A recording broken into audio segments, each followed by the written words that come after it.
Did you know that you can actually send people off into different workflows after someone fills out your 17 Hats Lead Capture form?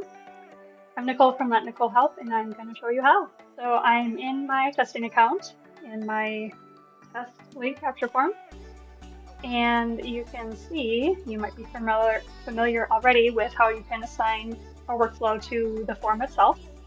But we can actually, again, send people off in different directions according to an answer they give us on the form.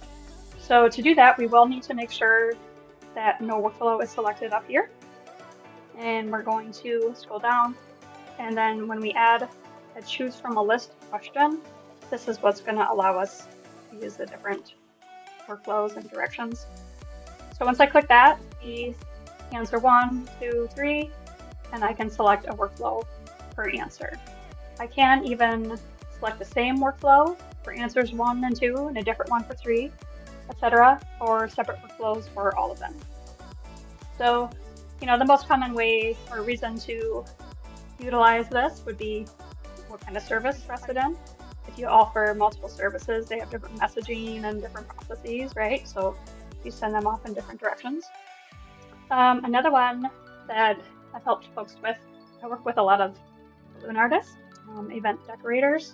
So some folks have even gone for, a budget related question here. What's the budget for the event?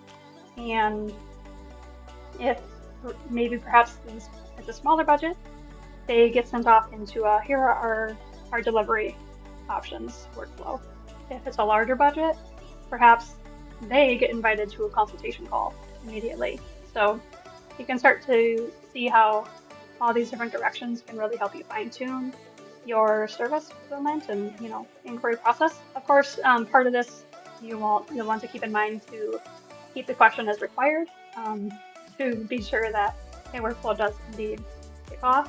But this can be really powerful if you kind of strategically think about what question might send people in different directions.